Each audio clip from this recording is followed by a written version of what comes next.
Good afternoon. I'm making a presentation on a variety of subjects, which I'd like to call as ethical scenarios. I must necessarily state at the outset that these are hypothetical scenarios, and the explanation, views, and solutions that I have expected in resolving these issues are all mine, and they do not represent any organizational views. However, many, if not all of these scenarios are based on mirroring and hypothesizing on real life issues which a number of doctors have experienced. And such scenarios can lead to a variety of opinions.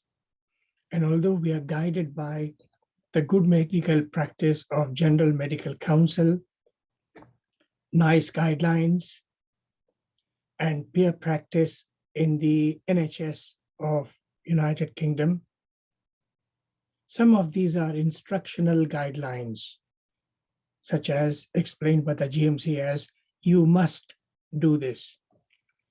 But the majority of these are guidelines advising doctors on how best to deal with it, utilizing their own resources, their expertise, and also what the situation demands.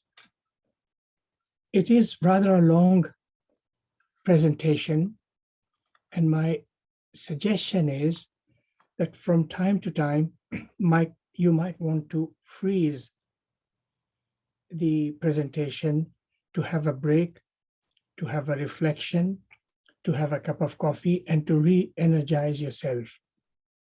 So here we go. So this is what the patient has said. I cannot travel to London by train due to depression. I've been working for a company in London for 10 years, and I travel daily to work. I do not like my current job in the human resources. A friend working in sales will be leaving his work at the same company in 3 months' time. Doctor, please give me a sick note for 3 months, after which I will try and take up position of my colleague in the same company. If you could look at the request and try and work out what the highlights of this request are, whether they are challenging, whether they are sensible, then obviously we'll look at some of these. So if you notice that he mentions the word depression, he has emphasized that he traveled daily to work and intends to continue with the same company in a different position, so he will continue to travel after 3 months. He works in the HR, wants to work in sales. He wants a sick note for 3 months because he doesn't like traveling, and he does have depression, he says, after which he will resume working for the same company in a separate manner. So these are the highlights that one would need to concentrate on. And the solutions that I would offer is, this may merit reassurance, talking therapy, guidance and advice, or it may merely mean a conditional fit note that the doctor could issue, emphasizing that he should have phased return to work, alteration in the type of work that he undertakes, consults with an occupational health advisor of the company who would know the difficulties the patient is having, as well as the job description of what he really needs to do. And by way of treatment, I would try and analyze it, utilizing the tools of identifying depression and considering either medication or talking therapies or both. So These are my views.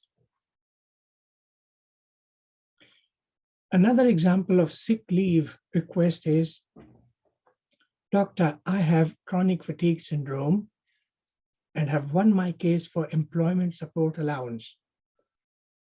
Now the Department of Works and Pensions wants me to attend interviews to seek alternative career, which I do not want to do. Please give me a sick note for the longest period, such as for 6 months. So here, a person has chronic fatigue syndrome, has applied for it on the basis of having sick notes for up to 3 months in a continuous manner, although through 2 or 3 editions of sick notes, such as 6 weeks, twice, 1 month, 3 times. So he has then successfully applied for chronic fatigue syndrome employment support allowance. On application, the Department of Works and Pension would grant him a basic rate of award, and within a period of time would conduct an employment support allowance assessment conducted by a doctor or a nurse or a trained physiotherapist. Now, once it's done and he has concluded all of his requirements, a caseworker assesses it and a decision maker decides whether the person qualifies for employment support allowance. On occasions, the GP is sent in a mandatory note that needs to be filled in, which would describe, with the patient's consent, various attributes of functions, such as manual dexterity, mobility, inability to concentrate, reliance of carers, and so on. So he has gone through all that. And once he has been given employment support allowance, then he doesn't need a certificate anymore for chronic fatigue syndrome, as you would see in the analysis. So the disease is chronic fatigue syndrome. The employment support allowance has been granted, but the employment support allowance is conditionally granted that he does not need any further medical certificates. He doesn't need to work where he had been working, and that nonetheless, he would need to attend for arranged interviews arranged by the Department of Works and Pensions so that he could be trained in an alternative career. But in the meanwhile, the GPs receive a note from the DWP to say he has been granted ESA for chronic fatigue syndrome, and therefore please do not give him any more sick note for this purpose. Now, he doesn't wish to attend for interviews. He obviously feels that he is too unable to travel to the venues where interviews are held for a potentially separate, different job. So what does one do? So on application, he is awarded temporarily ESA, and the basic rate for that is £59.20 for someone under 25, or almost 3 times that much if they are older than 25. An ESA medical is arranged within 13 weeks. If he passes, the assessor immediately on site at that time determines to which of the 2 categories he needs to be put in. In category 1, so there is work-related assessment done, and he gets what is called national insurance credit of £74.70, having earlier been given about £60. So this is what he would get for the rest of his life, as long as CFS is concerned. But if he is capable of doing an alternative job, he will then not get employment support allowance. And he will continue to draw his salary from the new employment. The assessor may grant him employment support allowance credit, but put him on support group, whereby he does suffer from CFS, cannot work, but is fit enough to travel for assistance, interviews, or learning alternative procedures. And during this period, he would get more money. So if he belongs to category 2 support group, instead of getting £74.70, he would nearly get twice that much of amount. So there is incentive in accepting it. But some people get this support group allowance, but refuse to come up for interviews because they strongly feel that they will not be able to travel for interviews, let alone for their work. And in such cases, if they default, they are penalized. So we cannot give a sick note when the illness is chronic fatigue syndrome and depression, for which he has already been awarded ESA, and we can show him the letter from the DWP saying that we cannot give him a sick note. However, if he develops a short-term different illness, which precludes working, such as pneumonia or inflammatory bowel disease or an injury, then we will accordingly give him a sick note for that period of time. For that period of time, he will not need to attend for interviews. So this is the shortcut of this scenario. Another scenario is, doctor, my company will not accept my self-certifying certificate, which I have written up for the reasons that I have not been able to work. And they don't want me to submit SCC anymore and tell me that I've had too many self-certifying certificates for illnesses. Can you give me a sick note for tiredness? We are patient-centered, but it doesn't mean that we would collude with something which is inappropriate. We act in accordance of guidance. So what could be the solutions?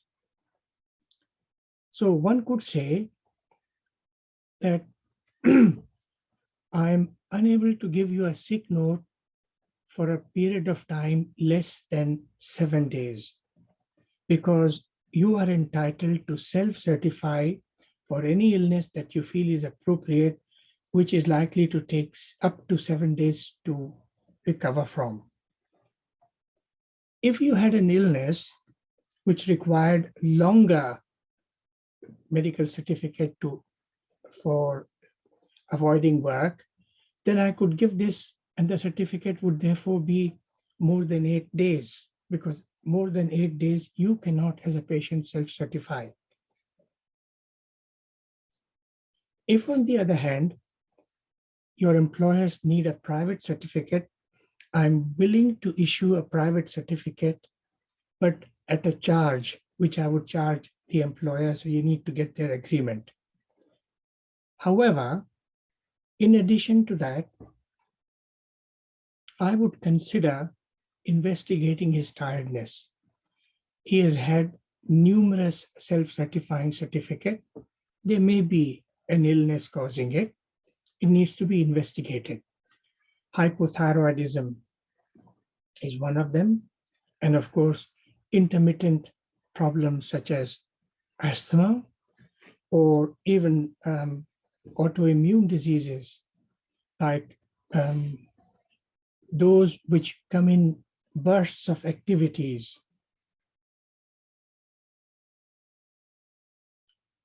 And so this is how I would deal with it. In summary, investigating him, finding a solution for it, or issuing or telling him that you are not able to give a certificate that he seeks for short periods such as 2 or 3 days, which is what most employees give to their employers with self-certifying certificates. But if he has an illness which requires a longer absence from work, you'd be able to give him an NHS sick note, or if the employers want a private sick note, then we could do that as well. Another scenario. Doctor, you gave me a sick note for 2 weeks for chest infection. My company wants me to get a fit note to say I'm okay to return to work and that I'll not infect others. Please give me a fit note. About 7 years ago, Parliament chose fit to abolish a fit note at the end of a sickness period. New NHS rules came into being explaining that the end of the sickness period is the beginning of fitness. And therefore, this reduced a large number of unnecessary GP visits where patients were simply seeking a note to say now they are fit. As far as infectivity is concerned, that's another matter. And obviously, there are many ways in which the employers can find out if an employee is susceptible to recurrent infections and can pass on the illness to others. Then they could seek a medical report. This is not necessarily an NHS duty and is therefore chargeable, unlike the NHS statement of fitness for work, which should be done free of cost. In such cases where the employers are requesting something inappropriate, we could always advise the patient to ask the line manager to put him forward to discussing this matter with the occupational health advisor. Occupational health advisors could be a doctor or a nurse permanently employed by the employer or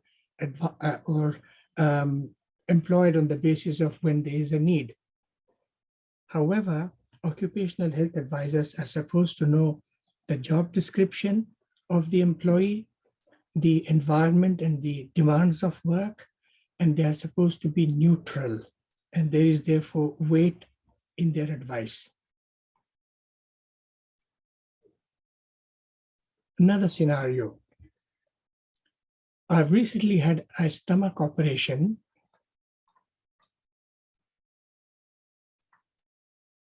and was discharged home after a month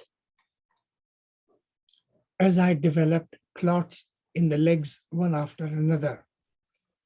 I want to return to work, but I work as a gym instructor. I do not think I can train people in the gym right now. Can you give me a long sick note or tell my employer not to overburden me? If you analyze it, you would note that it probably is not an unreasonable request. With laparotomy and stomach procedures, patients are usually discharged within the next few days. And if he has had DVTs or possibly further transgression of the DVT into pulmonary embolism, quite rightly, he was kept in for a much longer time, in fact, a month. He now has not been rehabilitated enough and has not regained his strength, presumably. The job of a gym instructor is usually to undertake exercises and activities relating to gym, demonstrating these to a new candidate and the new candidate or customer will then copies it and the instructor corrects it. So it is physically demanding. And if after I stay in the hospital for a month, he's saying that he currently is unable to do that hard work and then would benefit from a long sick note or a note to the employer to say he mustn't be involved in this. So the solutions could be that you could explain what a conditional fit note is. And if you say a patient may be fit provided, and then you list underneath, sort of say what could be your suggestions, such as phased return to work, not lifting weight at work, altering the time of duties, such as from night shift to day shift, and so on. These are not wholesome. And so therefore, if you feel that an additional advice needs to be given to the employer, you can add in the given box. And so I would feel that a conditional note, probably for 28 days with phased return to work, 4 hours on the first day, 5 hours in the next week, and then increasing the hours gradually to 8 hours, which are possibly the normal times in 28 days, might be appropriate. And if he finds difficulty with that, he could always approach his GP and we could alter this. I think you've had enough of sick leave scenarios and you may have your own solutions. And so we'll now have a short break for coffee, and please come back and we'll talk about something different.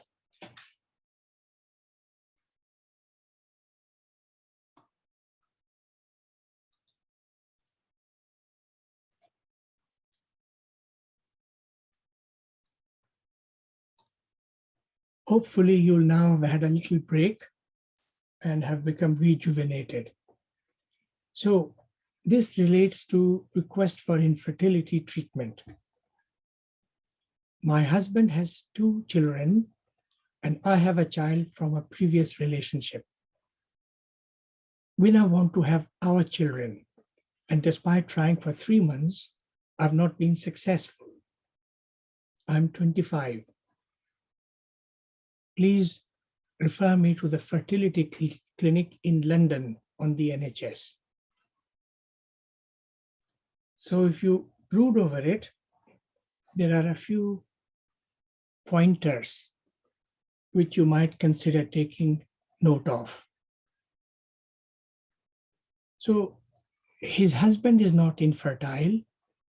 She is not infertile. So we are not talking about primary infertility. And they have now been trying for 3 months and she is 25 years of age. And a request is to be referred to a fertility clinic in London on the NHS. You know that our primary trust where I work is Southend.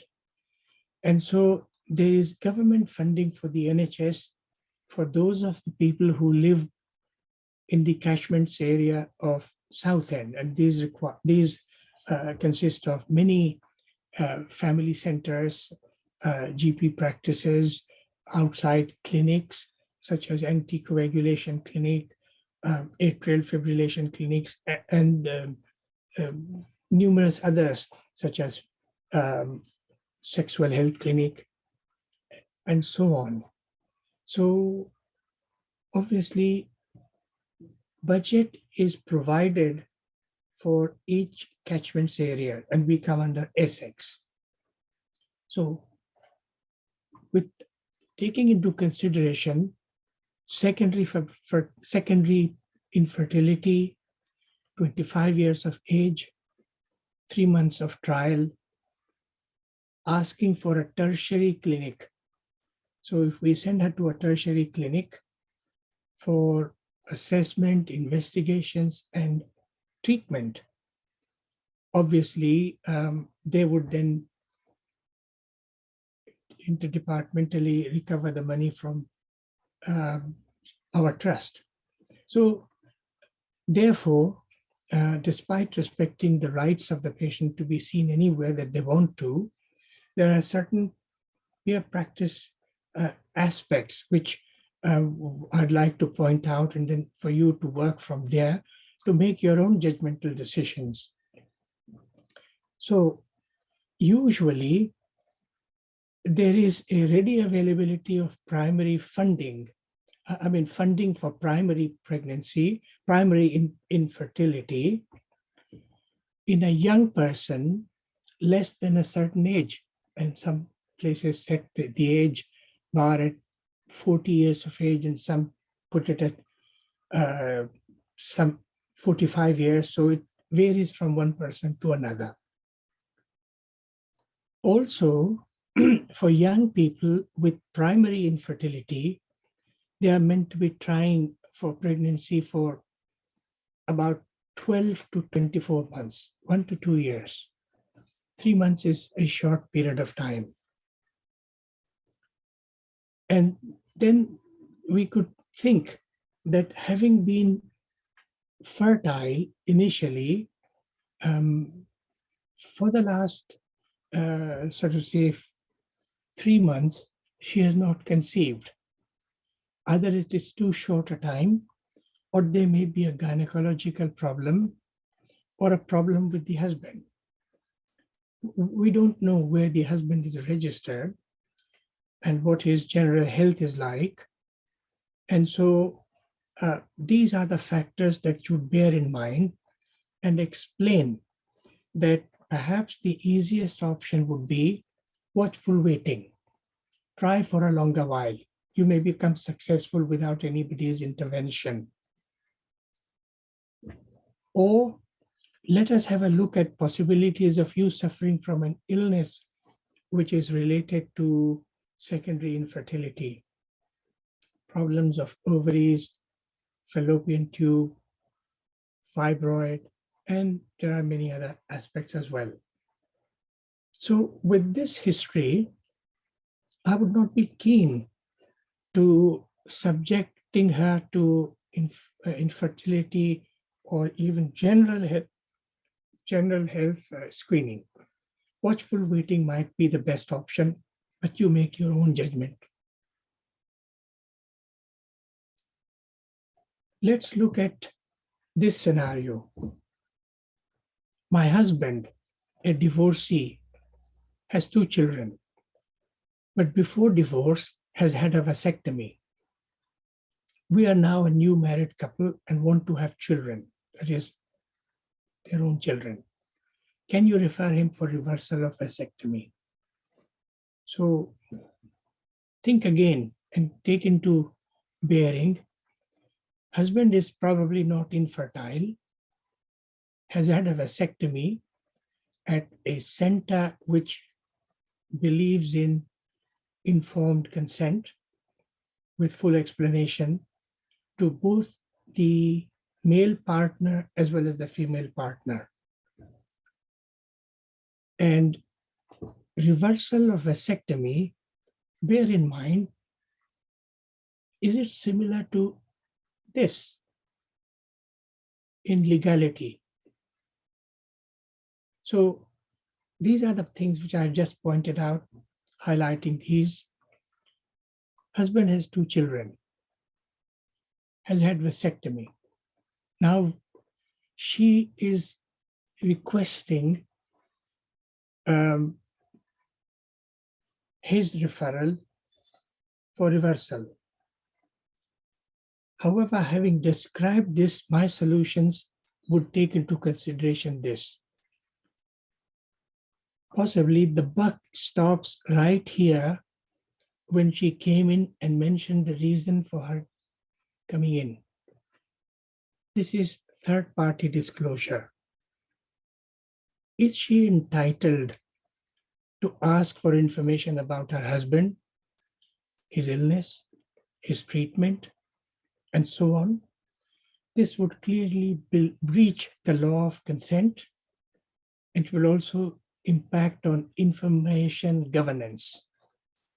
So, supposing she had come in when she was unwell, accompanied by her husband, and they both spoke about her illness. Well, she has breached the law of confidentiality, but on that consultation. She has obviously not mentioned to our administration that on a permanent basis, she will speak for him and he will speak for her. So this may not be on record. And if supposing he has had a problem and she came with him, such as for tonsillitis or suspected asthma, and he said, you can discuss this with my wife if I don't get better, that is a specific consent for that illness. It's not a universal consent for everything. Even if she has put down the notes that, if the husband has put down on the notes that my wife has consent to discuss with the doctors my problems, this is too sensitive a matter. And obviously, he was married to someone else. We don't know until we looked at the notes where he had his vasectomy, what was the form of informed consent, and so on and so forth. And this is, of course, a request for funding for infertility treatment. Another thing to bear in mind is she is a newly married couple. She does not mention if she has had children of her own. So it may be that she is primarily infertile, in addition to the husband having had a vasectomy or something like that. So she's here with you. You could ask questions about her own self and then decide for yourself if she needs some investigations of her own. It would be terrible if the husband, on another consultation, another referral, undergoes this complex procedure of reversal of vasectomy and becomes fertile with positive sperms showing in the seminal fluid, and they still can't have a child. And possibly one doesn't know the reason, or maybe she has a problem. So for these reasons, the buck should stop at item number 1. The rest of it is for your consumption. But a distressed patient may be at pains and may even suggest, doctor, why don't you ring him now? And he'll give consent for me to discuss. We have already spoken to one another. This is not an easy matter. There may be medical legal implications. And you cannot do justice in 10 minutes of her time when you could productively deal with her if should there be some inadequacies. So consider what you would do yourself, but bear these highlighted areas in mind. Fertility again. Doctor, we are both 30 and I've had 2 children, and the youngest child is 5 years of age. We want more children, and the NHS funding was refused. I'm seeing a private fertility specialist who will charge me £2,000 for tests and £3,000 for the procedure. Can you help with my tests and drugs? And by that she means under the NHS.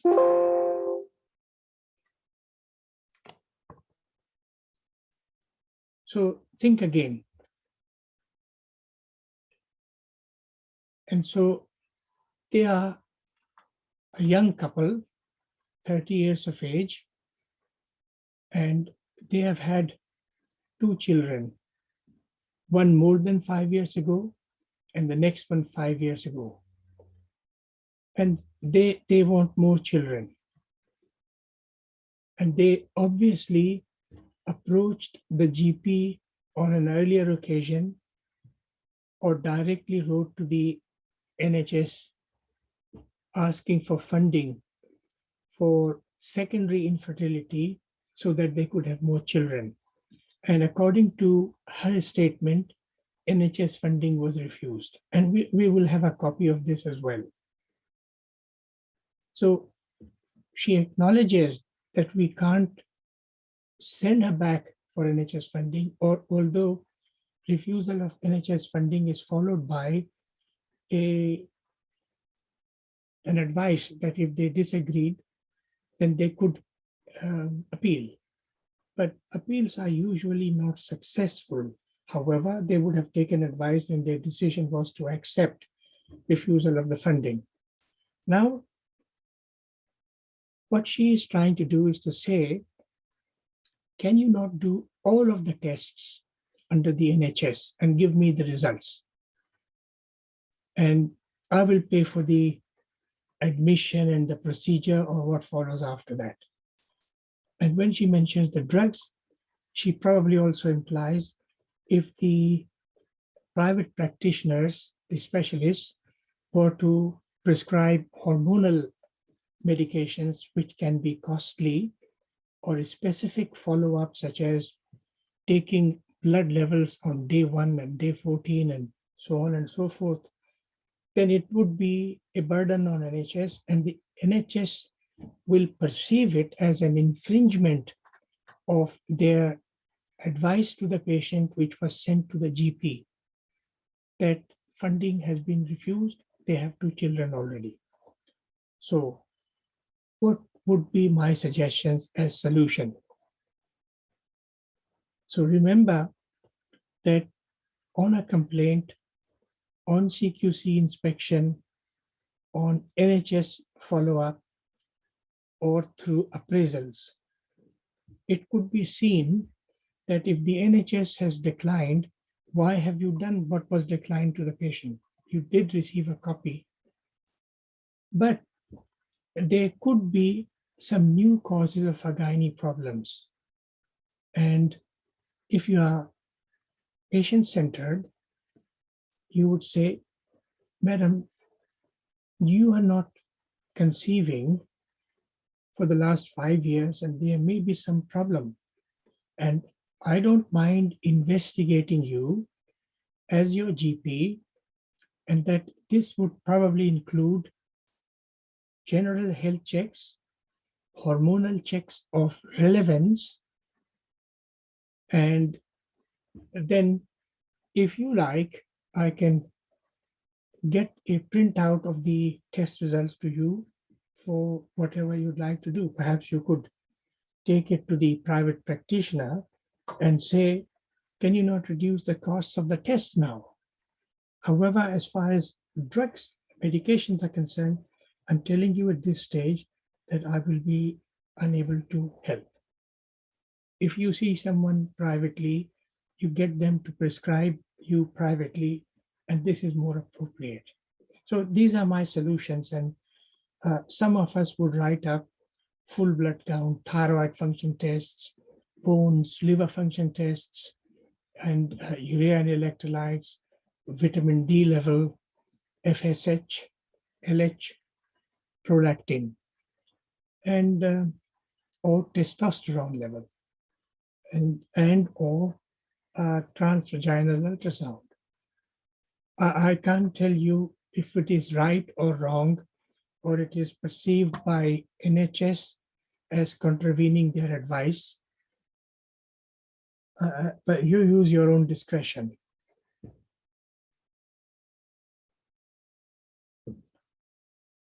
This is a hard scenario, and this is what the doctor says.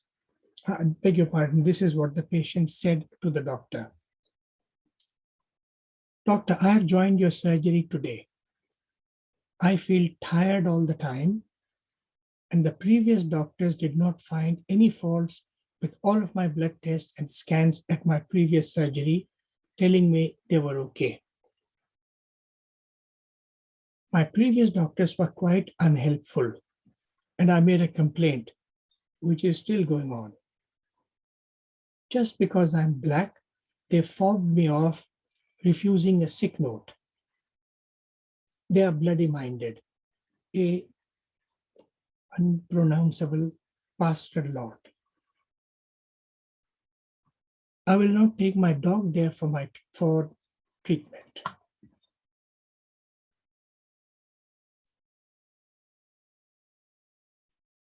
My sick note will run out next week. Please renew it. Can you give me some pep pills? I've heard that amphetamine does help. So what do you see here? I'll give you a moment to think on this.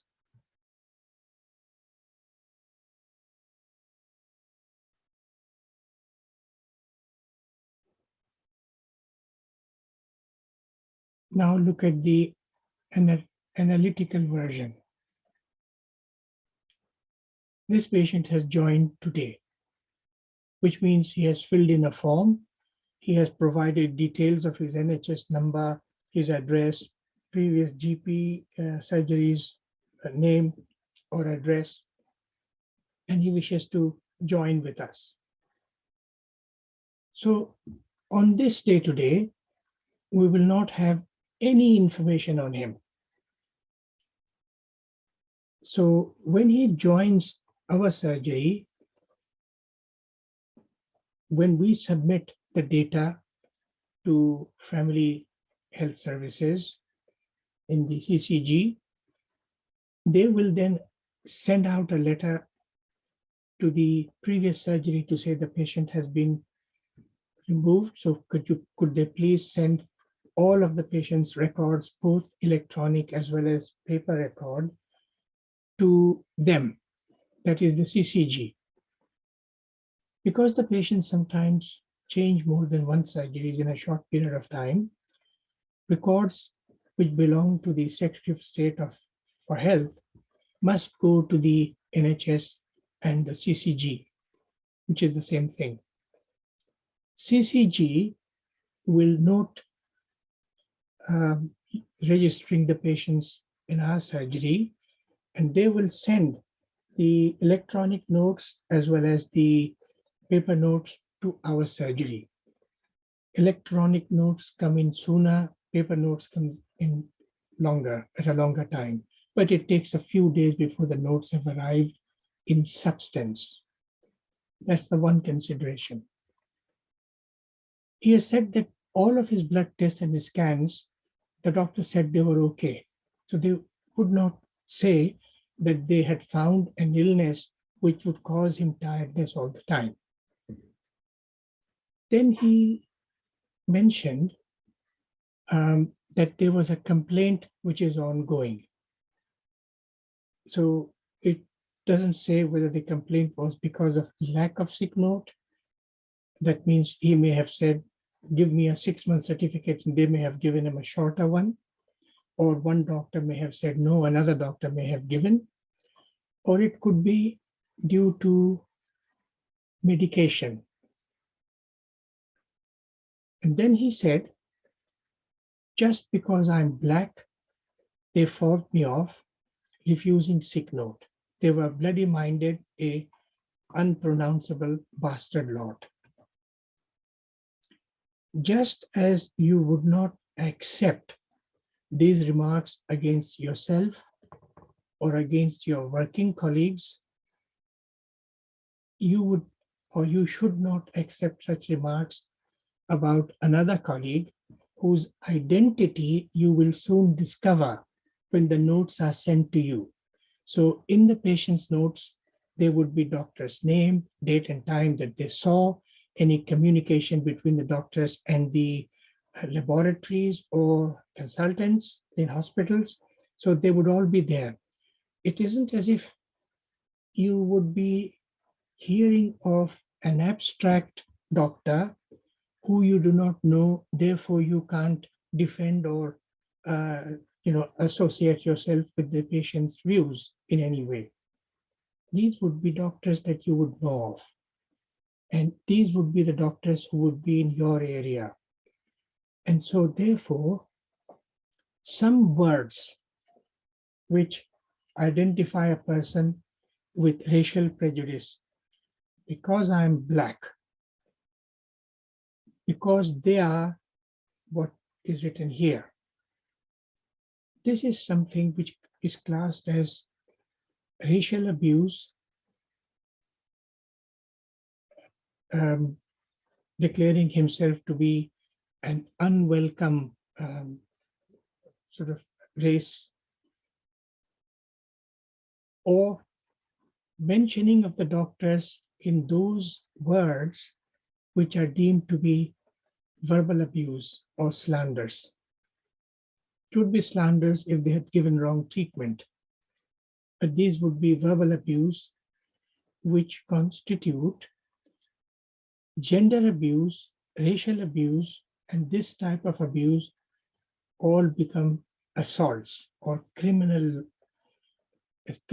activities. And for these, a patient can be reported to the police. And these are also things for which patients are often removed because these are unremediable aspects. And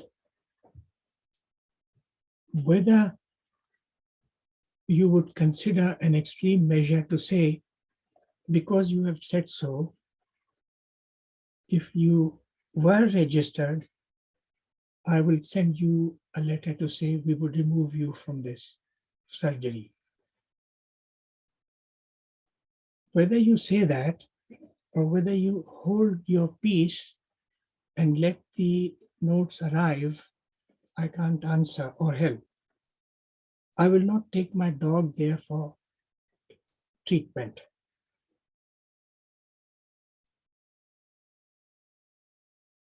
And this is therefore something which demands your urgent attention. The last item, can you give me some pep pills? I've heard that amphetamine does not help. If he were to be on an opioid or a drug which belongs to class 1 or class 2, but medicinally provided, you would probably not want to create a withdrawal syndrome and would immediately get your receptionist to contact the surgery and speak to the doctor on duty and ask if the patient needs to be given in continuity these controlled drugs. So there are all kinds of these things. And above all, the purpose of registering is twofold: to provide patient care in the best possible way, and also to generate an income, because general practice is a form of business. The government pays a token sum of money, and you're supposed to run your service accordingly, keeping in mind that similar surgeries will have benefited from a certain budget. How do you get included into the budget? When you have registered a patient, it's the head count which gives you some money. To get that head count, you need to arrange a new patient check, which is usually conducted by a nurse. General health check, general history. If it's a woman, cervical smear history. If it's a man, general aspects, medications, and vital signs and health parameters. That entitles the surgery to claim for the head count aspect.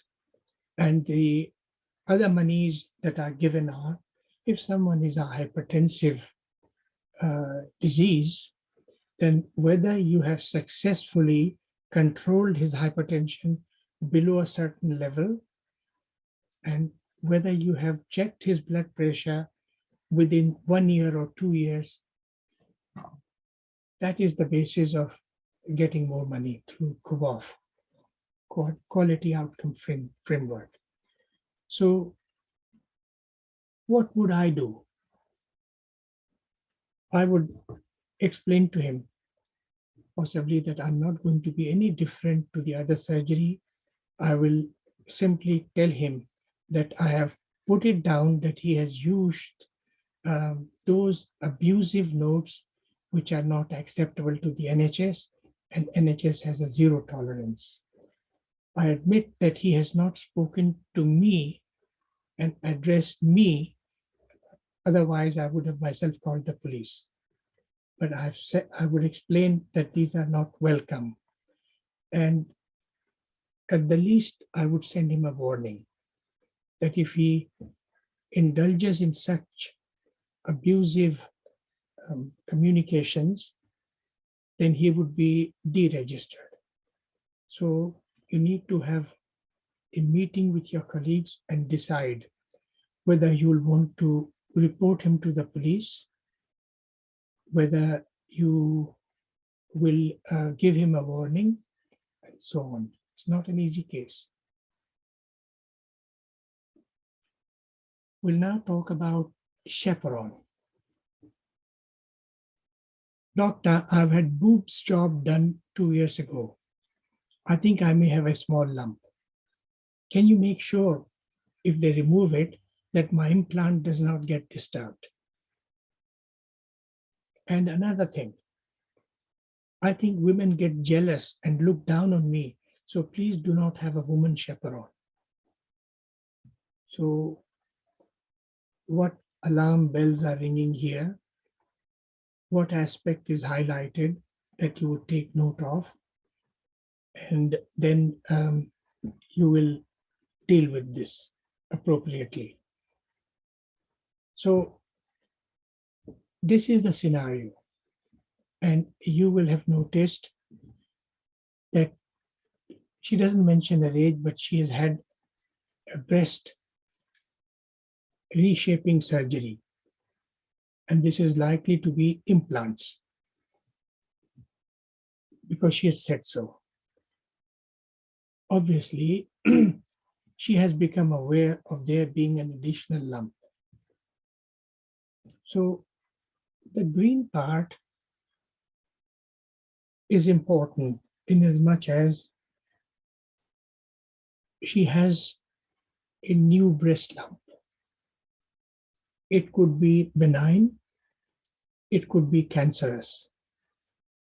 She doesn't seem to be too disturbed by the possibility of this being cancer, but you will still need to regard it as such and exclude it. The other aspect is you have not offered her a chaperone as yet, but she has presumed that you would, but she doesn't want a woman chaperone. So let's look at the ethics of these things. You can see the rules of chaperoning under the GMC Good Medical Practice, which says that you must offer a chaperone to the patient, generally of the same gender as the patient,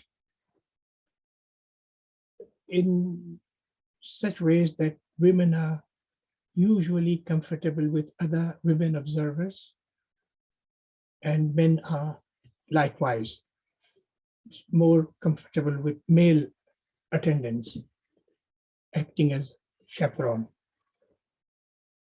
MDU suggests, GMC suggests offering a chaperone.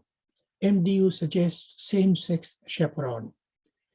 And that such chaperone should not be a bystander. He should be one who has undergone a training to act as a chaperone. And those of the doctors connected to me may consider looking at my presentation of chaperone in my website, or looking at the surgery's protocol and policy about chaperone, that they need to attend a theory part, pass it. They need to attend practical aspect and pass it. And then they have a title of chaperone. PHSO, Parliamentary and Health Service Ombudsman, have a view that we must not necessarily believe in Bolam principles, such that if other doctors are following a practice which appears to be popular, that you would do the same. You would individualize your practice according to who you are, where you are, what your patient population, and geography and environment are, and what the wishes of the GMC are. GMC says you must, therefore it's a compulsory thing. You haven't got a choice. And so you must arrange for a chaperone if the patient agrees in the least difficult aspect. So the patient has come in now and there is no male chaperone. You could put to the patient that there are a few options. There isn't another male surgery worker other than doctors.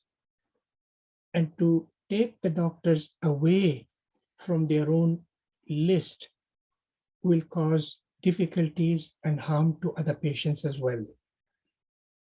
You could import a male receptionist from another surgery nearby, and the surgery will take him off from his duties like a male nurse, and then the NHS will need to bear the costs and it will take time. So that is what the fair practice would be, not necessarily the best practice. What are other GPs thinking about it? And what do you worry yourself? The thing is, she has had breast implants.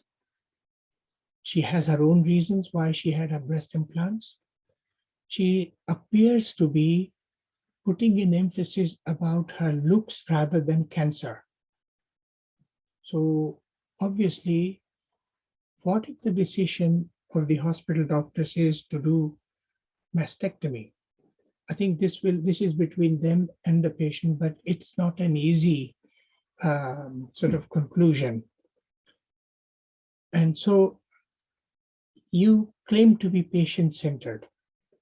Patient-centeredness does not necessarily mean doing the wrong things in collusion.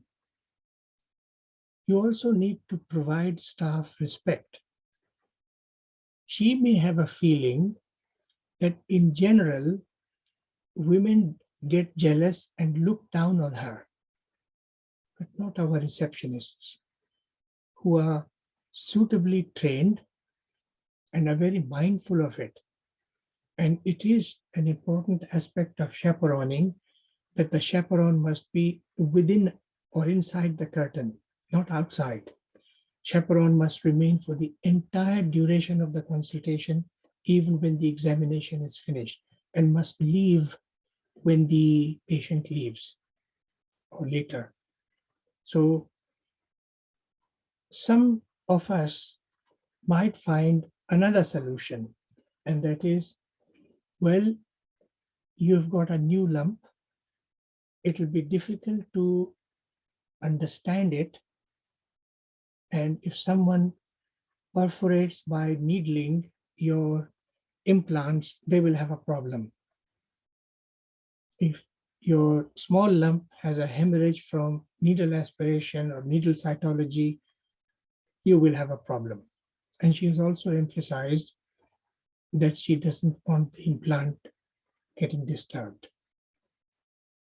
And so some of us may feel, lock, stock, and barrel, let's send her on a 2-week wait suspected cancer referral. I won't say that doctors who feel that way have done the right thing or the wrong thing. I have explained to you the GMC rules, the MDU rules. What I have not spoken to you is If a patient comes in with tiredness, you do the appropriate investigations, but you're not going to do serum rhubarb test. You are not going to do tests which are not really relevant in this for the purpose of comprehensiveness. If you were taking an exam, higher exam, you could be asked, why did you do this test? Is it relevant for this condition? So again, reflect on it, think what may be right. In this case, the doctor concerned convinced the patient that because the diagnosis could be cancer, that any delay on her part or the doctor's part would not be a good thing. So therefore, we would start off with a female chaperone because these are professional chaperones, take a decision, and the decision in the end was 2-week wait referral. But it carried abundant information, which would be helpful.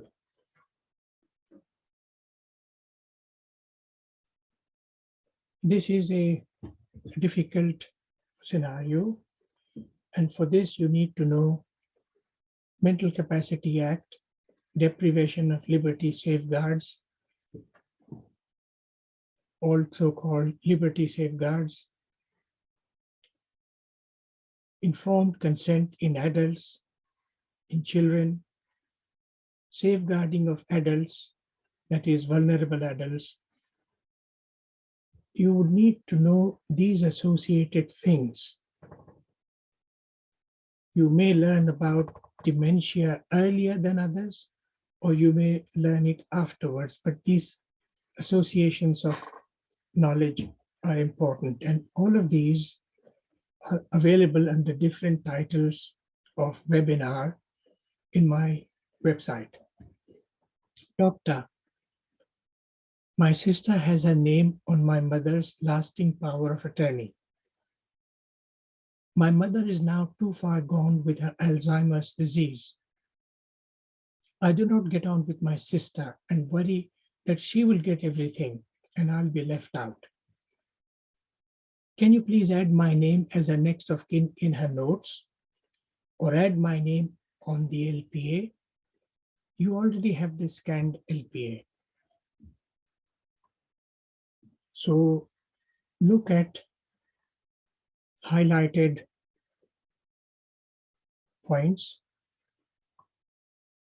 try and work out what could be challenging.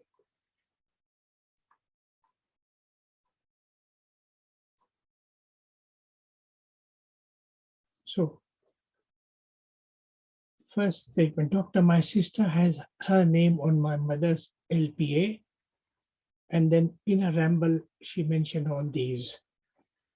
She is now too far gone with her Alzheimer's disease.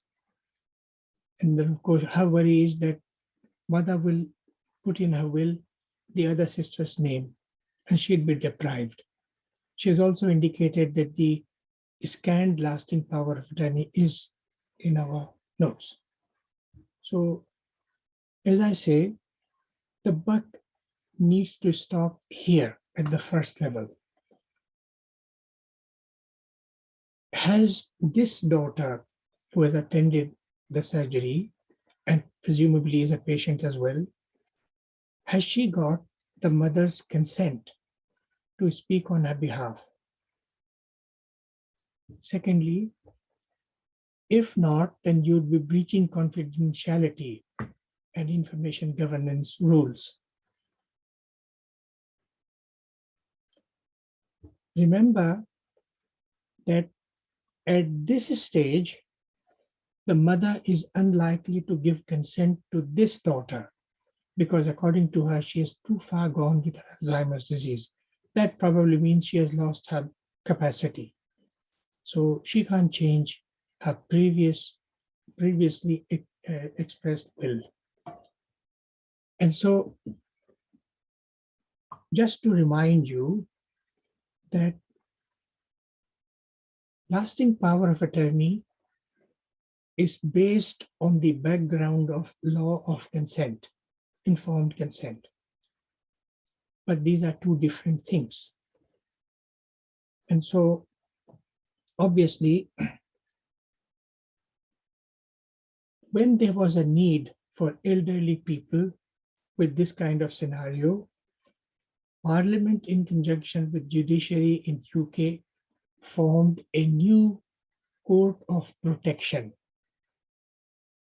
Just like there is a court called Family Division High Court, so there is a court of protection, which is also a high court. And is obviously the main person would be judge or judges, with the usual courtroom procedures to be followed. So the ordinary courts, high courts, have a clerk who is the administrator, or a registrar who is the administrator, who is the office lead, who does everything to arrange cases. So in the case of court of protection, the executive part is called Office of the Public Guardian, OPG. And this is where any lasting power of attorney which is made are sent for registration and approval. So in this case, this lady's lasting power of attorney was deemed to be appropriately constructed, and it was registered as lasting power of attorney. And the donor, which is the mother, has donated the power, which is the donee, to the other sister. So according to this sister was not mentioned.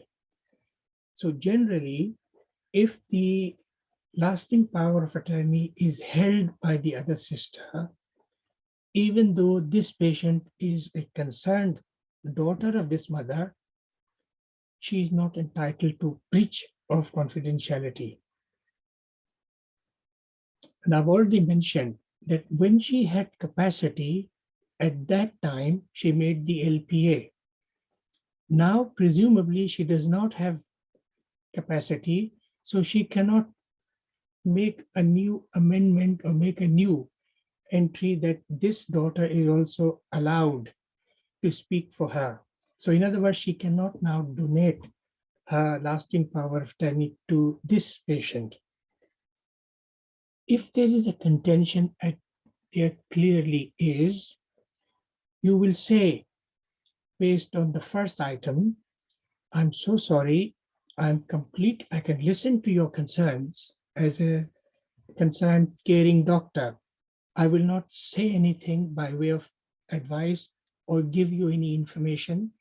I will not tell you what the contents of her scanned LPA are. You need to contact your sister, or you need to contact the Office of the Public Guardian. If you have a complaint to make a complaint to them. We do not have powers. If the Office of the Public Guardian or the Court of Protection feels in any case that there is evidence of criminality or fraud, they deal directly with the complainant. And then what they do, I can't tell you. But I simply am unable to add your name as the next of kin, because that name is that of your sister. And I can't add or substitute it or take off your sister's name, because as you say, she is on this. I'm not going to discuss this any further. And so whatever questions you ask, I will continue to say I will not be able to answer you. So the best thing is you might consider going to a solicitor or approaching the Court of Protection or Office of the Public Guardian, where the LPA is accepted and finalized and registered.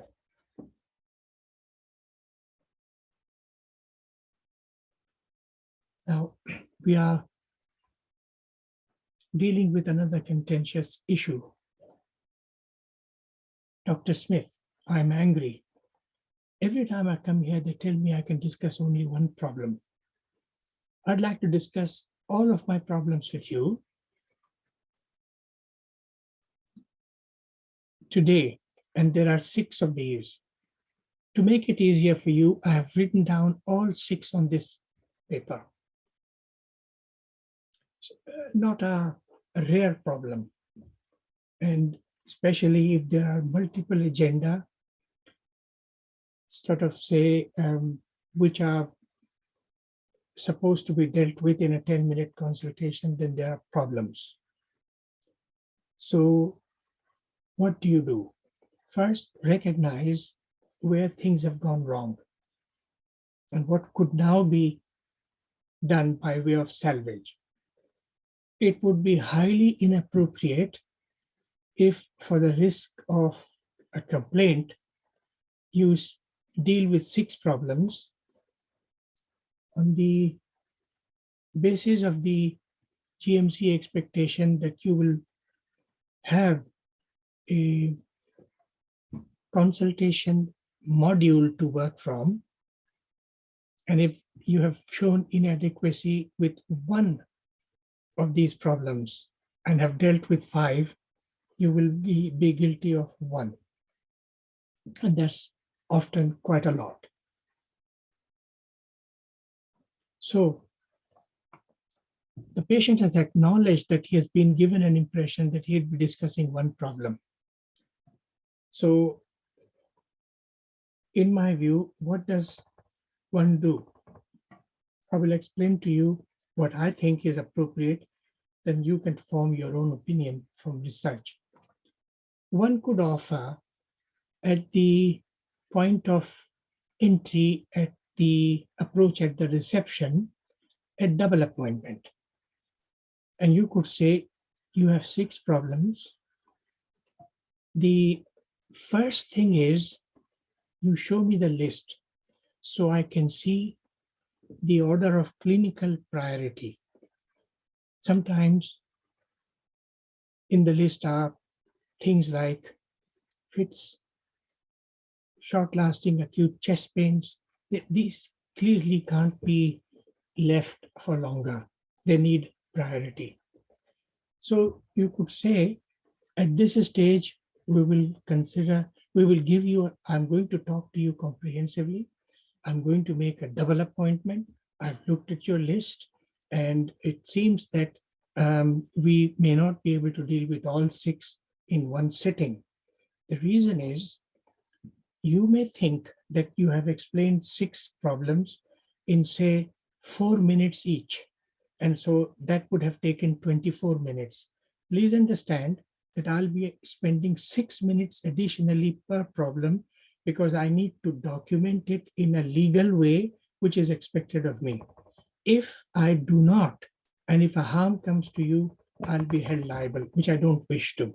It is not my policy. I'm supposed to look at you globally.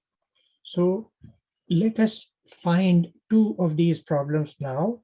And so even though it's a 10-minute appointment, either we spend some time on those, or best still, if you take my advice, we will now create a situation which is easy for you and easy for me. So therefore, we will book you for a double appointment through the reception that I will send a message to. Double appointment means 20 minutes appointment and dealing with 2. And these are the 2 that I'd like to cover.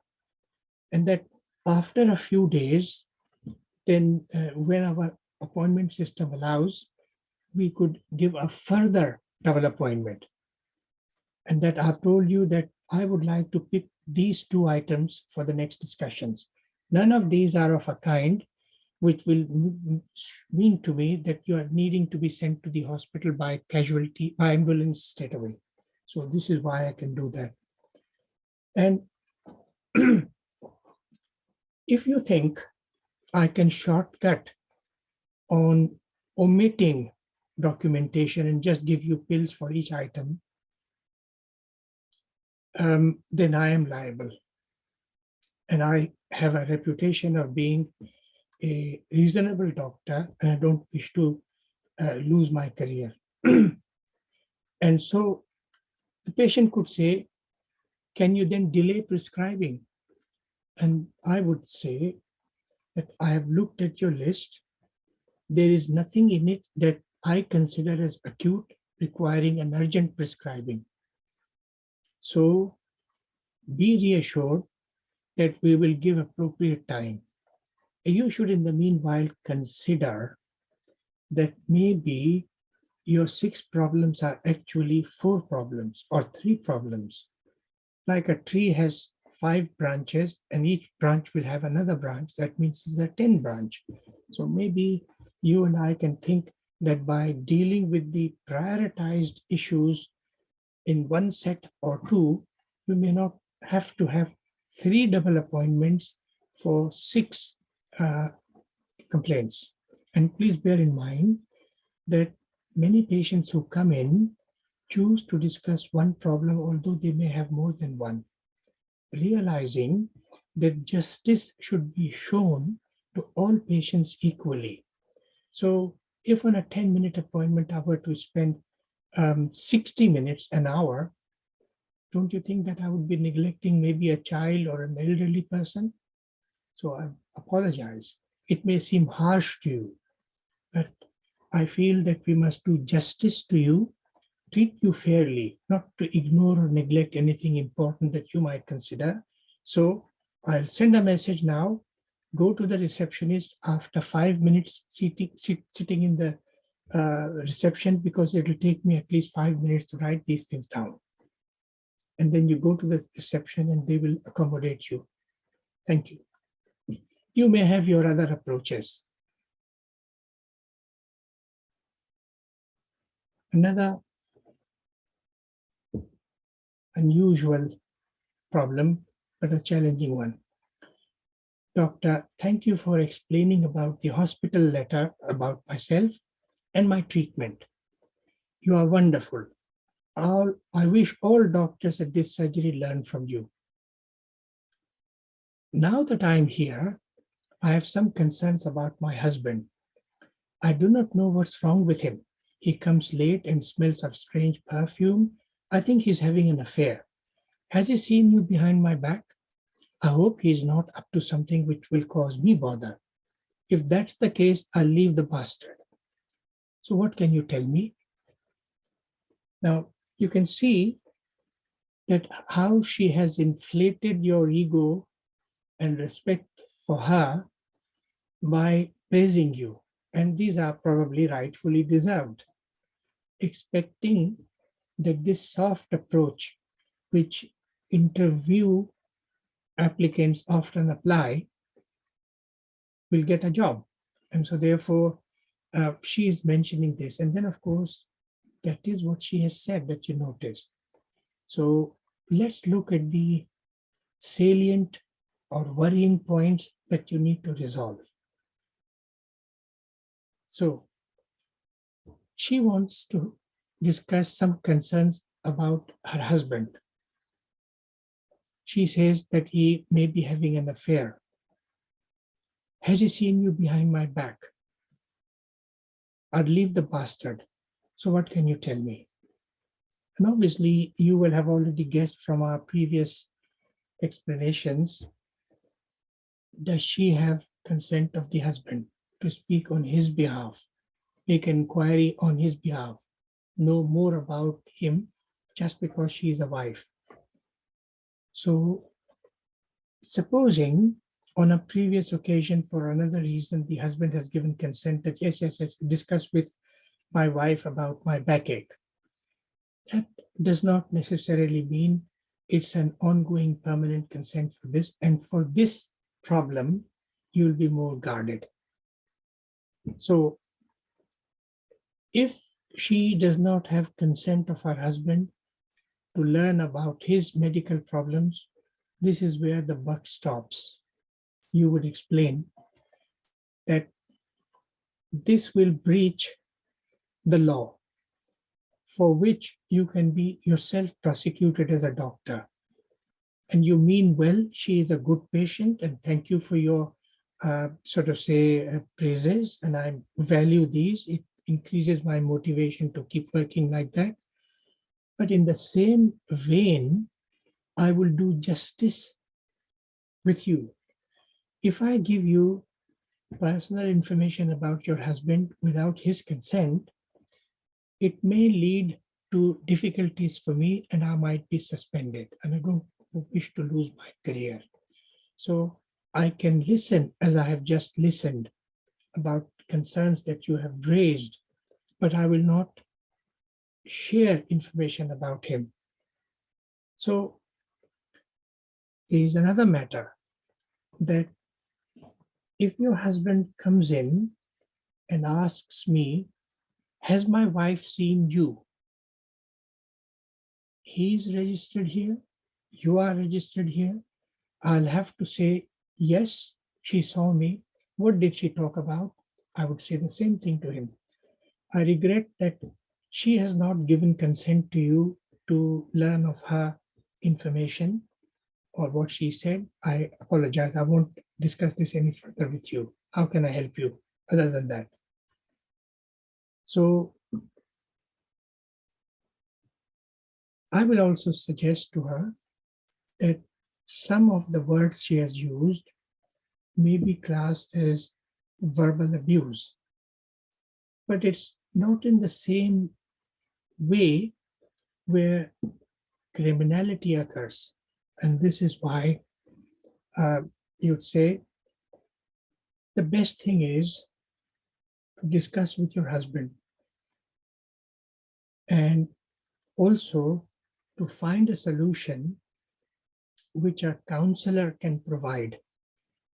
And so hopefully, if there is a role for me, I will reconsider it at that time. But obviously, I don't have the expertise of a counselor who could mediate, who can tell you about your husband face to face with your husband being there. So I apologize, but thank you for your compliments. I don't know how you would tackle this. The thought of STI would be going in your mind. Can you hide this from her? If he has a problem, he will pass it on to her from importing it from someone else. So these are issues that you need to consider and look up at the rules. Another scenario. This relates to domestic violence and safeguarding. My partner is a bully. If I disagree with him for anything, including sex, he hits me. I get terrified. My 5-year-old walked in one day when he was shouting and started crying. The child started crying. This has happened twice. He says, if I tell anyone, he'll run away with my child. Doctor, it is blackmail, isn't it? What shall I do?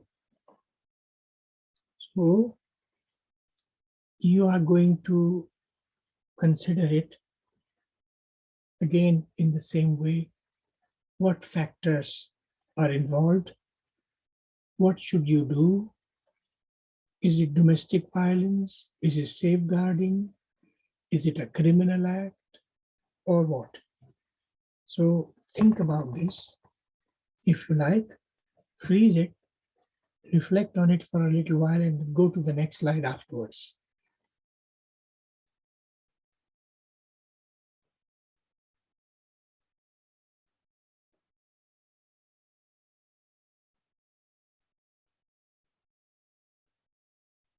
I apologize. I have not inserted the next slide, but I'll discuss the salient points here. So the male partner, or he says he, therefore it's a male partner, is a bully.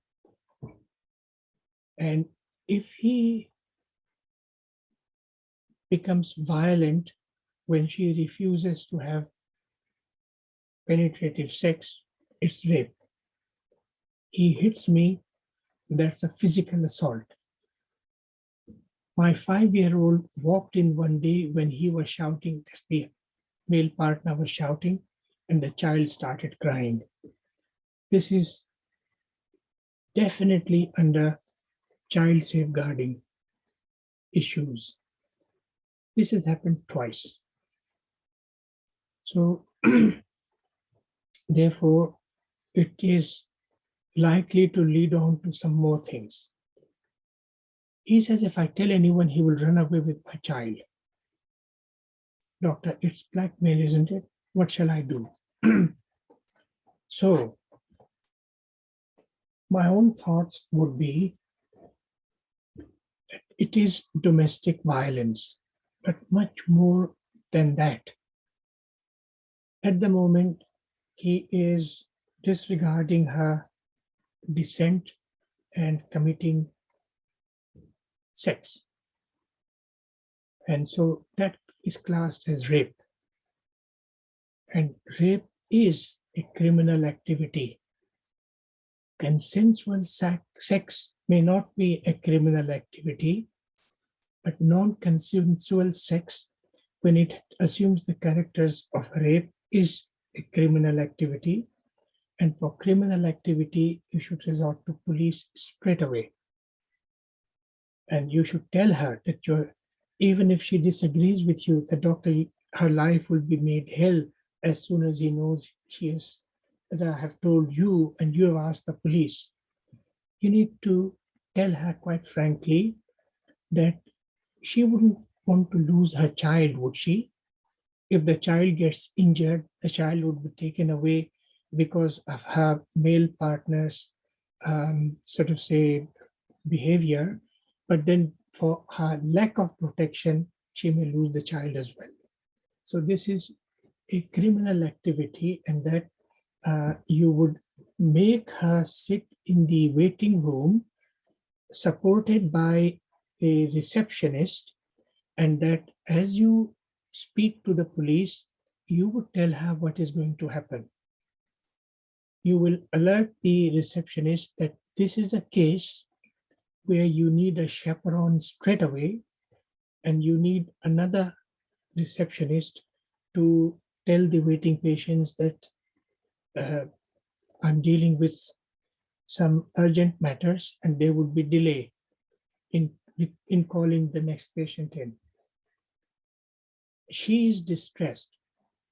The thought of leaving him, a partner with whom she has spent some time, the thought of child getting injured, dying, child being taken away by the doctor, it somehow suggests to me, and I have seen such an example or two in a part of London.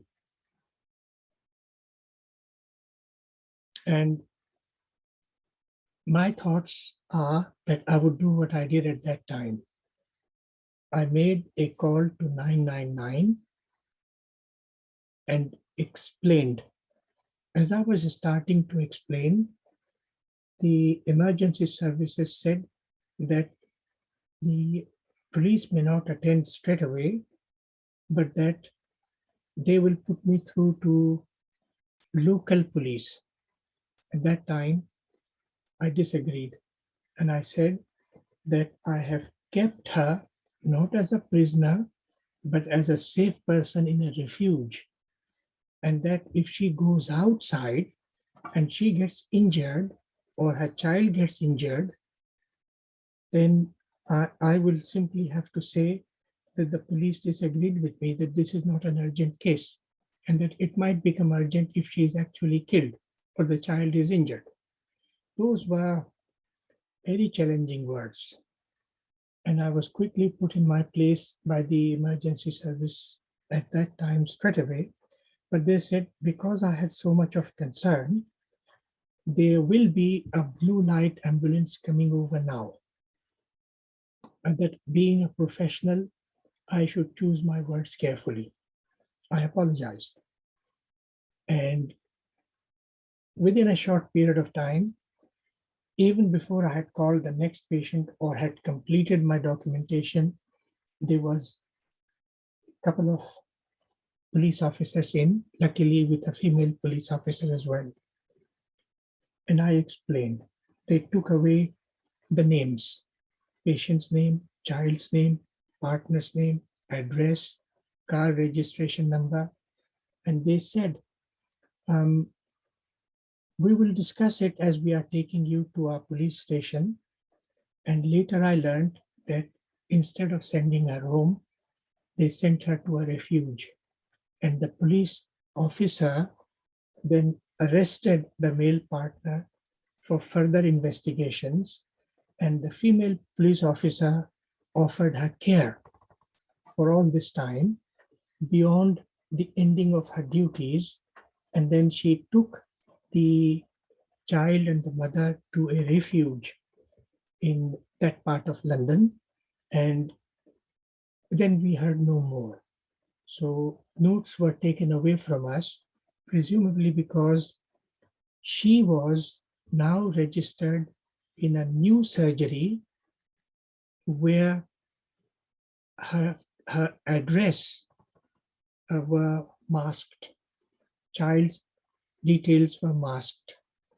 So this was with a view to the male partner or the biological father obtaining their address and causing them problems. This is standard practice.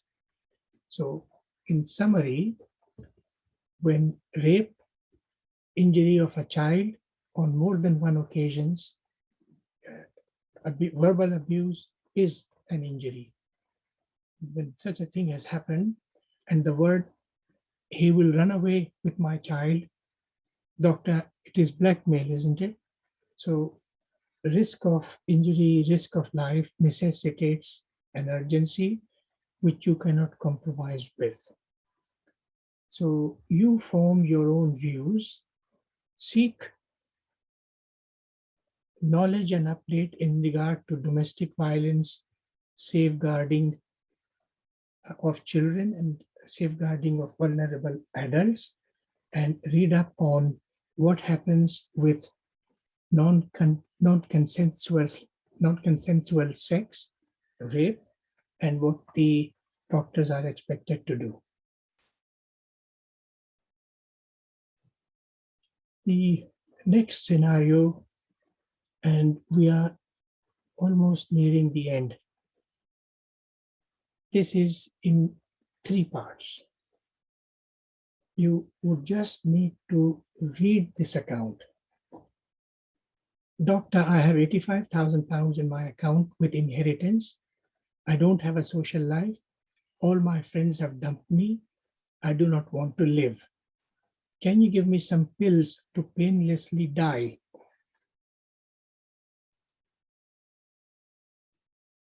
Also, I've heard about DNAR form. Can you do one for me? So if I jump in front of a bus, they should not save me. Doctor, I do not want to go to casualty or see a psychiatrist. There's nothing wrong with me. I'm intelligent.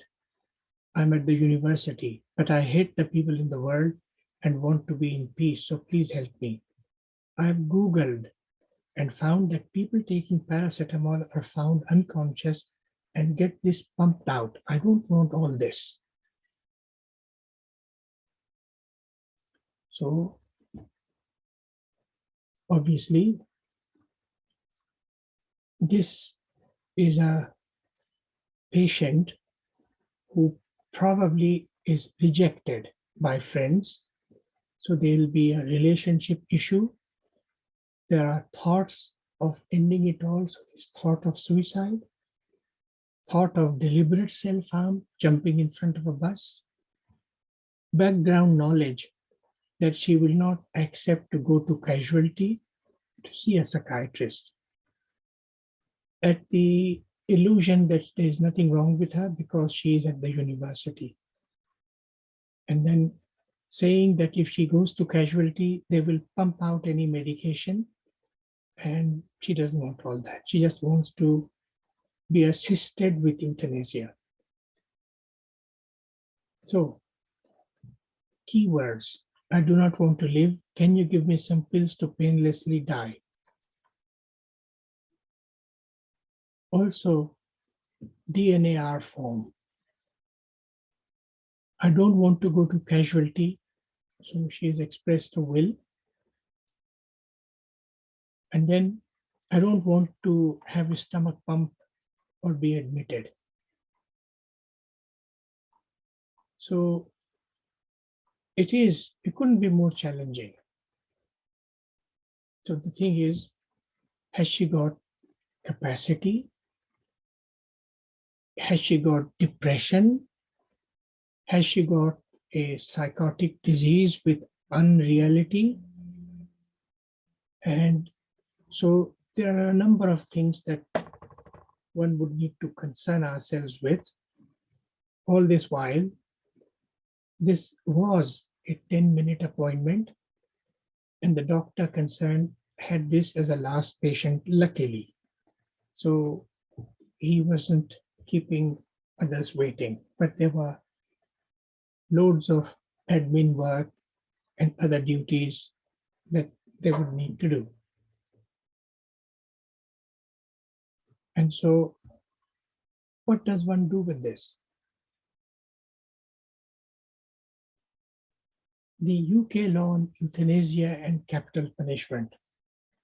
You cannot ask someone to assist in dying because that's a criminal activity. You cannot get somebody's collusion or help with this. That's a criminal activity. And if someone kills another person by collusion, under European law and English law, there is no capital punishment. So you will not hang or be sentenced to death, but you will have a long imprisonment. So causing or assisting euthanasia is a crime. So if doctors commit a crime such as drink driving, such as harming someone, the GMC, or rather the MPTS, takes an action. So if a doctor is imprisoned for a significant crime, then the medical practitioner tribunal service will see it fit, after hearing both sides, to erase the name from the register, mainly because the person has been criminally convicted and imprisoned, and public will lose confidence in not just that doctor, but in the team and possibly in other doctors as well. We should also know the difference between Mental Capacity Act and Mental Health Act. Mental Capacity Act means the patient is, I'm sorry to use the term, not mad, and has enough capacity to make a decision. And the key things are that he is able to receive and retain information given by the doctor. He believes in the doctor. The doctor has given him a range of options: treatment, admission, investigation, and he chooses whichever suits him, and then tells the doctor our way of communication. Yes, yes, I'd like that. So that is mental capacity. And Mental Health Act is when a person loses capacity and is unreal in his thinking and may cause harm to himself or to others. And so Mental Health Act relates to short-term problems, and Mental Capacity Act affects patients on a long term. So if someone doesn't have mental capacity and is actually deranged, then under the Mental Health Act 1983, a team can section him. So Section 2 would mean, against his will, police assisted, they would be taken to a mental health unit and kept there for up to 28 days for observation. Mental Health Act 1983, Section 3 would mean that such a patient would be kept in the mental health unit for psychiatric treatment, verbal, through medications, but he is not allowed to leave for 6 months. And of course, there are other sections as well, such as if a person is causing public disorder, having been drunk, then the police officer can put in a short section and he can be moved to a place of safety, which is a police cell, and then discharged. If, and the section will discharge in a 48 hours time. Cases where enamorment, persuasion, and changing of will took place, leading to medication which aided death and euthanasia were practiced by Shipman. He was convicted for life, but he ended his life in prison. Bristol Royal Infirmary was a case where some doctors, mainly trained in East Europe, had started doing pediatric cardiac surgery, mainly for malformation and congenital diseases. And there was a much higher rate of death than corresponding hospitals. And then it appeared that they were insufficiently trained. They had a poor team. Doctors covered one another. Managers were at fault. No one picked up the high death rate. And so therefore, they were also grouped together into censure by the MPTS. So euthanasia or murder in any shape or form is a criminal act, as we all know. And so what happened in this real scenario was the first doctor was a colleague of mine, and she mentioned, can you give me some pills to die? He gave her a big lecturing. He advised her, supported her. He offered to send her to a crisis intervention team, asked if he could call 999 so she could go to casualty, and that he's unable to provide any medication, but she needs help and he's able to provide that. She said no, went away. She came back subsequently to see me, and at that time she asked for DNAR form in order that she could be killed by jumping in front of a bus. And I equally explained in repetition what doctors are supposed to do. And I insisted that there were more than one rule that she had read about. She had read about Mental Capacity Act. So I mentioned that obviously, if you cause an injury to yourself leading to your death, the person who has caused the death, such as another driver or bus driver, will have serious problems, both legal as well as medical, and for the future as well. So it is my duty to deal with it. As I was trying to explain these, she walked out. So she never actually told me not to approach anyone like this.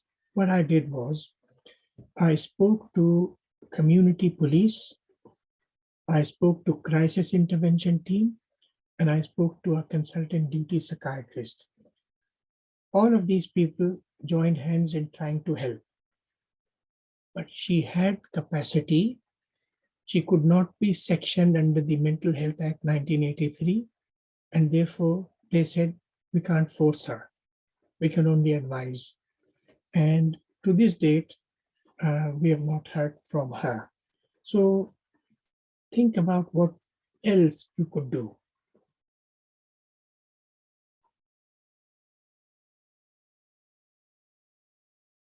Nearing, this is the second from the last. Doctor, I'm a new patient. I know you have a mixed lot here. Can I just see one doctor of my choice and never see a black doctor? So up to this point, can I just see one doctor is reasonable. Continuity of care is best offered through one doctor who has face-to-face knowledge, documentary knowledge, and the patient has trust, and this is the best way of following up. This is not to say that the others will not pick up the thread when they read the first doctor's notes. They can do just the same. But if in his secondary choice, he has mentioned of this, I'll never see a black doctor, that is a kind of this is not a kind, this is a racial abuse. We are very intolerant of racial abuse.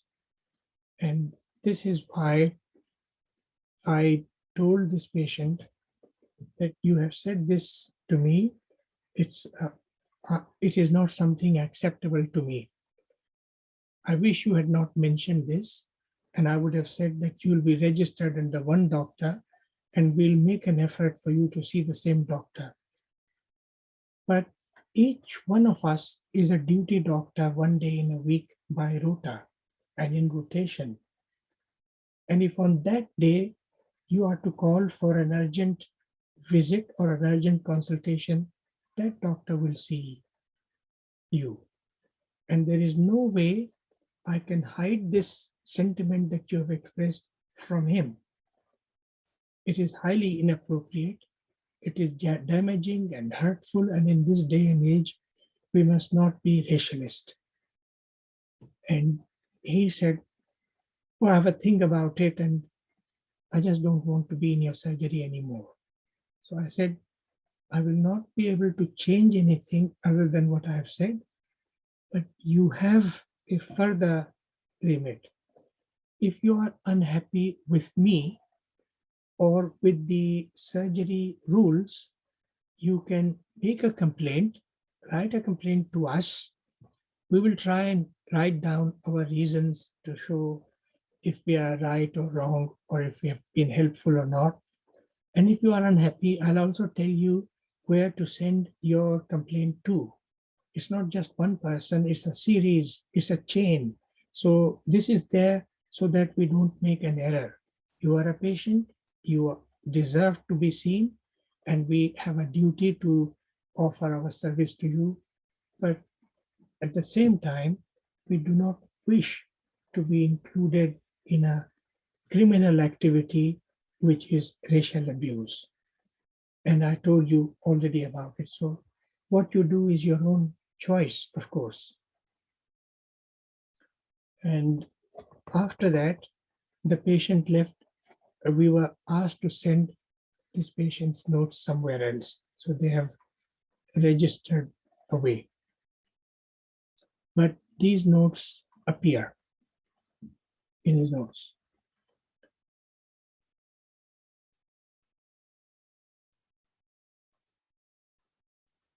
So here is another one. Doctor, I'm applying for a job in the civil service and need a good person's reference. Can you write me one, please? They say priests, doctors, and other reputable people can issue a character certificate like this one. I've served my sentence and I've paid my dues to the society. So he's expecting, because he's registered with us, he's expecting us to give him a good person's reference, which is called a character certificate. And that things like this, I have served my sentence, means, my guess is that I have committed a crime, I was sentenced to imprisonment, and I finished that. And therefore, I have paid my dues to the society, that I have served enough punishment and I'm a clean new man now. And so therefore, give me a reference, a character reference. The GMC rule on probity, this is also so in appraisals as well. So the GMC rule on probity is, when do you declare it? Will you declare it every time you say, I do not have conflict of interest, I do not issue untrue certificates, I treat my patients impartially, and I declare that I have probity? So GMC is explicit about it. If you are writing a reference, and the implications are that you are writing a reference about a doctor who has worked for you, you must not miss out something which others will feel it is significant, such as a doctor habitually takes Mondays and Fridays off for a variety of reasons. and that several warnings have been given to him. So if you don't put it in there, you have suppressed material information and you will have committed a breach of rules for the GMC. So when it comes to a patient who has actually been imprisoned and wants to serve in the civil service and wants you for a character certificate, and he has not bothered to go to a priest who may not have any information about the patient, or sort of school head teacher who might know him, he's come to the GP. The GPs have medical information, but he has himself told me that he has served a sentence. So all I would do is say, when you mentioned that you've served your sentence, is it so that you were imprisoned for a criminal offense and that you have served your term? Yes, yes, doctor. And you feel that you have paid your dues to the society, you broke the rule of a society and you therefore have served your sentence and so your slate is clean. Yes. I'm sorry, sir, that when I write a certificate, there is a guidance which I need to follow. I find that mentioning your imprisonment for a criminal activity is a necessary part of my writing a certificate. And under the legal rules, not medical law rules, not the GMC rules, but under the law of the land, if a person has been imprisoned, he is not a man of good character. So nobody can give him a certificate called a character certificate, which is what you really wanted. If it was something else, like ability to work doing a certain job, doctors are involved in that. But your request is for a character certificate, so I'm sorry. And then, of course, in the same way, if you are saying that this ex GP registrar or ex salaried doctor uh, sort of had uh, unnecessary referrals made privately to a particular female specialist, then you don't know if he actually saw the specialist or if there is something unwise relating to that. You must stick to your boundaries. You have worked as a colleague, you have an employment history, feedback from the surgery in the admin notes, and that's what you must use. So he worked for so many days in a year, he was absent for so many days. Some of these were, and these many were annual leave, these many were uh, study leaves, and the others he said he was unwell. But these happened mostly on Mondays and Fridays, which caused us difficulties with the cover. So the main issue against a character certificate is criminal conviction. People sometimes speak differently. So I clarified what he meant by "I've served my sentence." He agreed that he was imprisoned for a criminal activity. We didn't go into that because it was not my place or remit. So these are the things that you need to remember about giving a reference to a colleague, doctor, to providing reference about someone who has asked you as a medical colleague to give him reference on his appraisal, to a nurse who is leaving or who has left, or someone who had worked with you a long time ago. And in this case, only if you are asked for a reference with the patient's consent will you give one.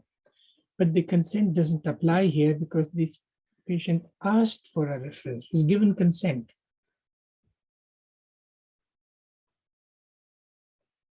I apologize. I thought this was the end, but we're nearly there.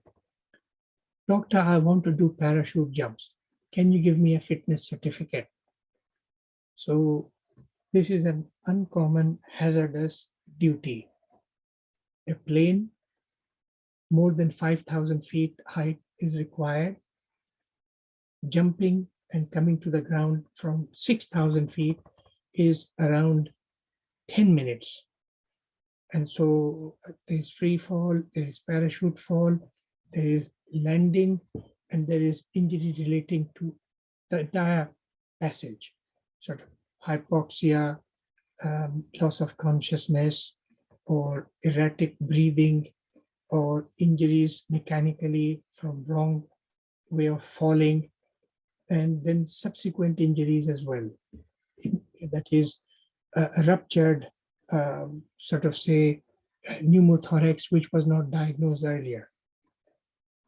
So if someone says to you, can you give me a certificate? First, you must ask yourself, are you competent? If you are not the one who has done parachute jumps yourself, who has learned about it, or a doctor who is competent in respiratory diseases, and more importantly, in aviation medical diseases, you're not competent. So who is competent? There are many clubs which arrange private flying. There are many clubs, particularly near air bases such as in Farnborough, where you could sort of join a club and then undertake, privately flying and achieve a private pilot license. If you are zealous and enthusiastic, you join an airline, you train through them, and you achieve a commercial flying license. And so obviously a doctor who assesses such patients or such people is the competent one. If you have given seeming in good health, if someone comes along and you give him a certificate and he becomes unconscious because he has got sickle cell disease, he has got a kind of sort of say hyperventilation, panic attack, which compounds him, and so he has ineffective breathing, or someone who has POTS syndrome, or someone who has other medical conditions which can flare up with relative hypoxia and with a disturbed way of breathing, then because you have given a certificate of fitness, you will have to answer. So how to deal with this is find out who is. So the patient where he went to join for parachute jumps should go back to them or ring them up to say, which are the flight surgeons that you have on your books that I can go to. So they'll give you a list, and so you can deal with it. I'm glad to say that this is the last one. Oh, I apologize. Doctor, I always read the leaflet. The other doctor gave me Ramipril for my high blood pressure last week and wanted me to have a blood test too. But last month, my blood tests were all good. So why does he want another test? I don't want to go into it, go into all that. Google tells me that Ramipril, amlodipine, doxazosine, tenormin, which is atenolol, and water tablets such as indapamide and benroflumetazide all have got side effects. Can you give me something without side effects, please, and without the need for blood tests? So it is just as well that this patient had a pre-Ramipril blood test in the previous month. But with having ACE inhibitor, there is always a potential for renal artery stenosis to become worse, or the CKD, which is mild, for becoming acutely worse and becoming AKD. And this is why urea and electrolyte, and in particular, estimated glomerular filtration rate needs to be done between 1 and 2 weeks. So you can make adjustments. So it was entirely correct for the doctor to say, you have high blood pressure, I'm giving you Ramipril, because it suits more Caucasian persons, and that because of some possible potential risks to the kidneys and other places, you need a blood test. And so it doesn't matter if you have had normal blood pressure last month, but is your blood pressure still normal after Ramipril is what I want to find out. And then the patient says, gives a range of names of antihypertensives and says quite correctly that they all have got some side effects, which is true. And sort of say, he asks the doctor if you can give me something without side effects and without the need of blood tests. So I would say that we have already tried, according to the notes, lifestyle intervention. So smoking cessation, reducing alcohol intake or giving it up, reducing weight, all these strategies improve blood pressure. And your blood pressure obviously is of a range that we cannot allow more time to pass, because the next we might hear is that a body organ gets damaged due to uncontrolled blood pressure, such as the coronary arteries may get affected, you may get a heart attack, you may get a stroke, bleeding or clotting in the brain, or you might get other problems as well. And on its own, uncontrolled blood pressure reduces life and causes other diseases to come in as well, and there is a range of these. So unfortunately, there is no medication which the manufacturers say has zero side effects. And we know fully well what side effects each one of these blood pressure pills has in general. And we reassure patients that trial and long follow-up has shown that these medications are relatively safe when given properly and taken properly and managed properly. So taking of Ramipril, checking with the blood test, then reviewing the blood pressure in a month's time is appropriate.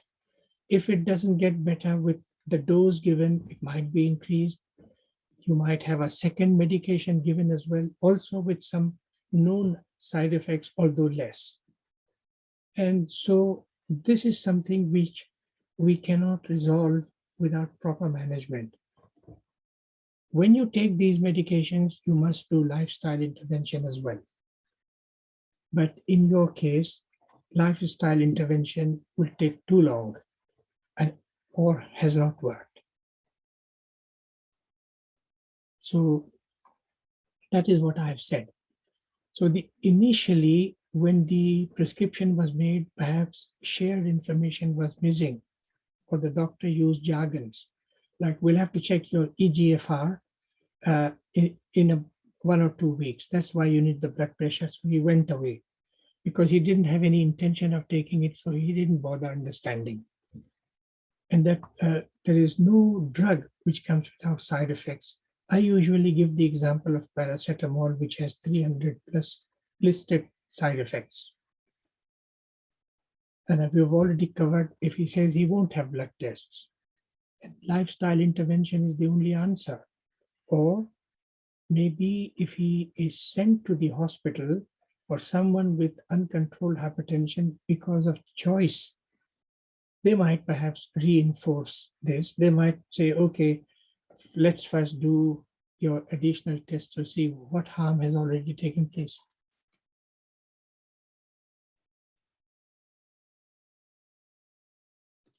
This is near enough to parachute jumping. I think that's the last one. Doctor, I have completed my cardiac rehab last week. My mountain climbing club has encouraged me to do limited mountain climbing, so I'm going to climb Machu Picchu. They have asked me to get Diamox tablets from you. So again, all doctors are supposed to have some knowledge of travel medicine. And you would notice that unlike climbing Everest, which is done in stages, like so many feet climbed in 2 days, so many in 3 days and 4 days to achieve acclimatization so that your body gets adjusted to having relative hypoxia and making good from it. So with acclimatization, if you are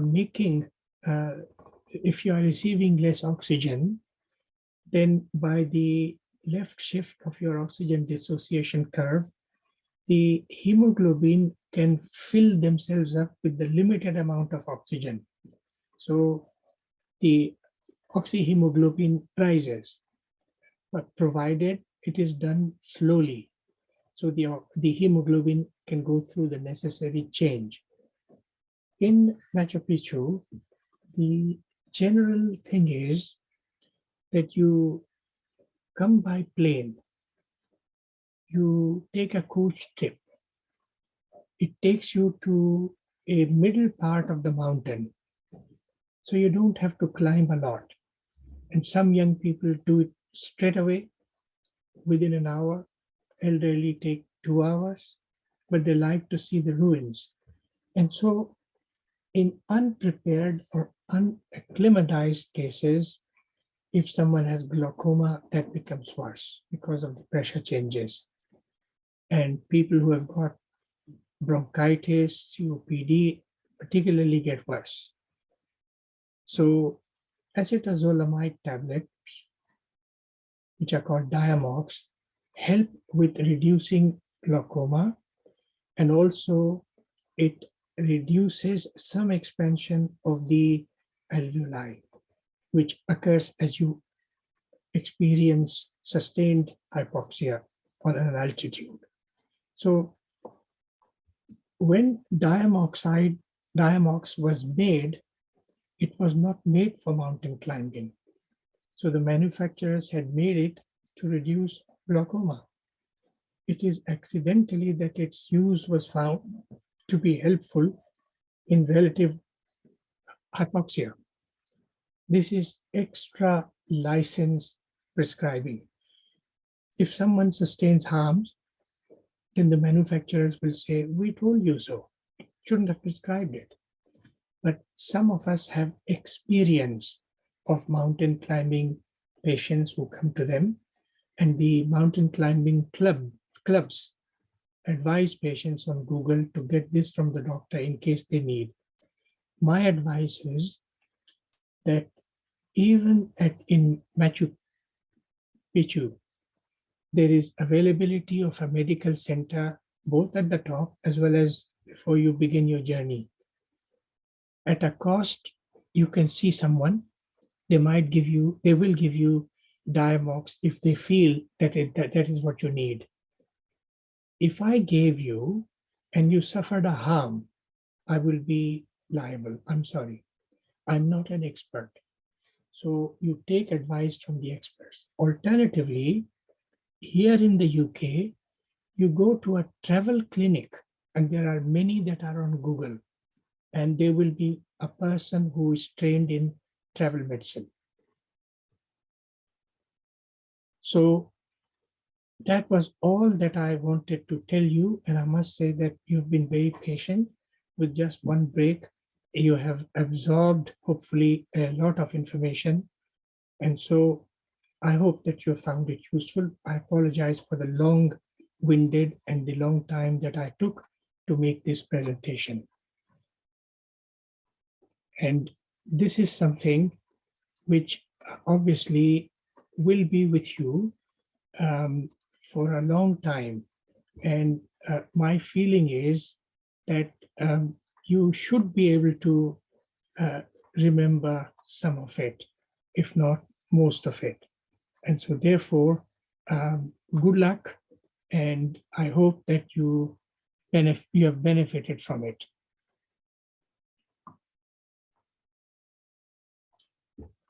On my part, to facilitate all this, I'll be leaving a shorter version than I would have actually spent with you on live discussions of these ethical scenarios. So perhaps you could use the presentation as a revision before the exams or as you feel appropriate. Thank you very much. Thank you. Bye-bye.